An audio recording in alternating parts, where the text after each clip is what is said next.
Vintage video games have become more popular than ever as older generations of players seek to revisit their old after-school activities, and newer gamers want to see if Bayou Billy was really that difficult. Most video games aren't worth a whole lot, but there may be a few buried in your closet that are worth a few bucks. We'll skip the ultra-rare exclusive stuff and focus on games you may have just picked up at a store back in the day and have actually played. Since values always fluctuate, these prices are based on information from the date of this video, so future viewers, your experience may vary. We're also focusing on loose games because only nerds keep their video games sealed. Sealed and complete games with their boxes and manuals included often command even higher prices than the ones mentioned here. Start digging through your collections as we go through this treasure chest of valuable games. Stadium Events, US version. As the rarest commercially released NES game, Stadium Events only hit a few stores in 1987 before Nintendo pulled the game and re-released it with its new accessory, the Power Pad. The new game became world-class track meet, which was coded to work with the new motion controller pad. It's rumored that only about 200 copies of the original Stadium Events sold before the rest were destroyed, so those that have been found are worth up to $10,000. Before you get too excited, only the US version is rare. The UK's PAL version, with the white oval Nintendo logo, is pretty common and isn't worth as much. The US version, which features a circular Nintendo logo, is the one you're looking for. Copies of this crazy rare game are still known to pop up at thrift shops, so keep your eyes open and your legs limber. The Flintstones Surprise at Dinosaur Peak.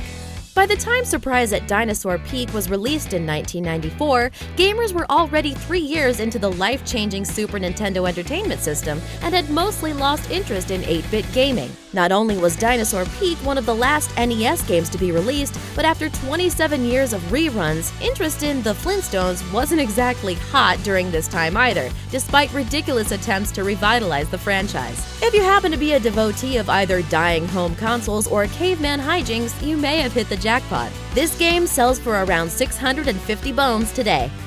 Little Samson. Another game released around the end of the Nintendo Entertainment System's lifespan, Little Samson saw poor sales in 1992 and wasn't noticed by players until many years later. In addition to being rare, it's one of the few valuable games that's actually a lot of fun to play, with critics comparing it to Adventure Island and Mega Man. If you have a copy, it's worth around $900, but most authentic retro gamers will never know the pleasure. Outback Joey. Before the Wii Fit tried to get tubby gamers off the couch, there was Sega's Heartbeat Personal Trainer, a rare variation of the Sega Genesis console which incorporated movement-based controls instead of the usual gamepad. Only 1,000 Heartbeat Personal Trainers were produced, and each came bundled with Outback Joey, a game that monitored your heartbeat to control a kangaroo. Decades ahead of the obesity epidemic, the Heartbeat Personal Trainer missed the usual gaming audience and remains relatively obscure. Outback Joey still slipped into a few collections and is now worth around $1,950. Air Raid. The vast majority of Atari games don't have any real value today, but if you have a copy of Air Raid for the Atari 2600, you have a piece of history. No one knows how many copies were released, but only 15 have been found, and the company that produced it, Menavision, never made another game. Box copies of this UFO Invader game have sold for over $30,000, but even loose carts catch around $3,000. The cartridge's unique color and shape could help it stand out from the local flea market's unending bounty of tube socks. Most Atari games aren't worth the plastic they're made with today, but there is at least one more exception to the rule. Eli's Ladder.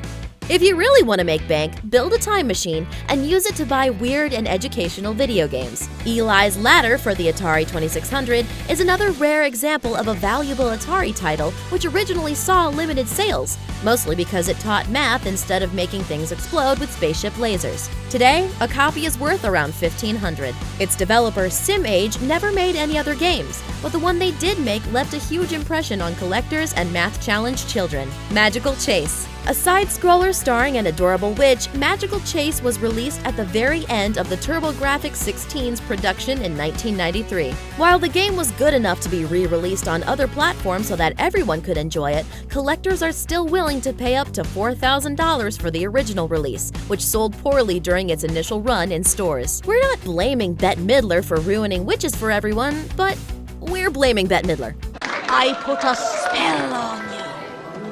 The Legend of Zelda Majora's Mask, gray, not for resale version. If you were friends with someone who worked at a Toys R Us back in the early 2000s, they may have been sent home with a copy of Majora's Mask from their in-store Nintendo 64 demo machines.